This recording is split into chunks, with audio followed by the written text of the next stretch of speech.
కేపీహెచ్పీలో ఈ యొక్క హాస్టల్స్లో చోరీ అయితే చాలా ఎక్కువైపోతుంది. రీసెంట్గానే మా పక్క పీజీలో కూడా ఒక 2 ల్యాప్టాప్లు అయితే చోరీ చేశారు. సేమ్ ఇదే తరహాలో కేపీహెచ్బీ ఫేజ్ 1 రోడ్ నెంబర్ 5లో ఆపోజిట్ అమృత విలాస్ ఉండే హాస్టల్లో ఈ యొక్క చోరీ అయితే జరిగింది. ఇతను కూడా మార్నింగ్ 7 o'clock వచ్చాడంట.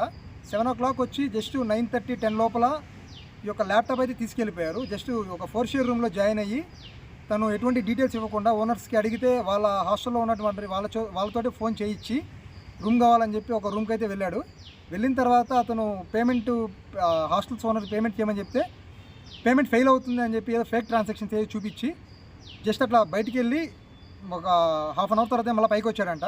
ఈ లోపల రూమ్లో ఎవరు లేని టైం చూసుకొని ఈ యొక్క స్కామ్ అయితే చేశాడు. ఈ రీసెంట్గా మాదాపూర్ గౌలితోటి దగ్గర ఉన్నటువంటి TNGO colony, third bund, Dilsukh Nagar ఏరియాస్లో సేమ్ తరహాలో చాలా స్కామ్స్ అయితే జరుగుతున్నాయి. వీళ్ళు ఎటువంటి అడ్రస్ ప్రూఫ్లు ఇవ్వకుండా, ఎటువంటి మొబైల్ నెంబర్స్ కూడా ఇవ్వకుండా ఈ యొక్క స్కామ్స్కి అయితే పాల్పడుతున్నారు. సో దీని గురించి కేపీహెచ్బీ పోలీస్ స్టేషన్లో కూడా కంప్లైంట్ చేస్తుంది. వాళ్ళు కూడా పోలీసు వాళ్ళు కూడా యాక్టివ్గా దీని గురించి ట్రేస్ చేస్తున్నారు. కాకపోతే మనకేంటంటే ఇక్కడ ఈ సినారియోలో మొబైల్ నెంబర్స్ లేకపోవడం వల్ల వాళ్ళకి కొంచెం ఈ యొక్క కేసు సాల్వ్ చేయడం అనేది కొంచెం టైం పట్టేలా ఉంది. కానీ మనకి క్లారిటీగా ఈ యొక్క footage, camera, CCTV footage and అలాగే ఫొటోస్ అన్నీ కూడా ఉన్నాయి. సో ఇవన్నీ కూడా మనం కేపీహెచ్బీ పోలీస్ స్టేషన్లో అయితే సబ్మిట్ చేస్తున్నాం. కాబట్టి ఈ వీడియో అందరికీ షేర్ చేయండి. ముఖ్యంగా హాస్టల్స్లో ఉంటున్నటువంటి వాళ్ళు మీ ఓనర్స్తో షేర్ చేయండి. ఎవరైనా కొత్తగా వచ్చి 1 or 2 days ఉంటామని చెప్పినా సరే వాళ్ళ దగ్గర అడ్రస్ ప్రూఫ్స్ అయితే కలెక్ట్ చేసుకోమని చెప్పండి. ఈ వచ్చిన వ్యక్తి కూడా నేను ఇంటర్వ్యూకి వచ్చాను, 1 or 2 days ఉంటాను, ఇంటర్వ్యూ కనుక క్లియర్ అయిపోతే నేను 1 monthకి పే చేస్తానని చెప్పి జస్ట్ టైం గడిపాడు.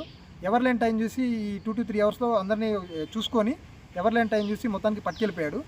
ఈ వీడియో డెఫినెట్గా మీ హాస్టల్ ఓనర్స్కి అయితే షేర్ చేయండి, మీ ఫ్రెండ్స్తో షేర్ చేయండి, ముఖ్యంగా అందరిని అలర్ట్ చేయండి. ఫ్రెండ్స్, ఈ ఫోటోలో ఉన్న వ్యక్తిని కనుక మీరు ఎక్కడైనా చూస్తే ఇమీడియట్గా ఈ స్క్రీన్ పైన కనిపిస్తున్న నెంబర్కి కాల్ చేయండి.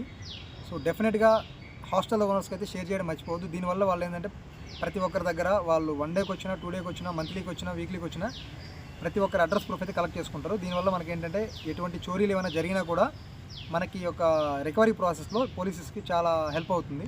Thanks for watching.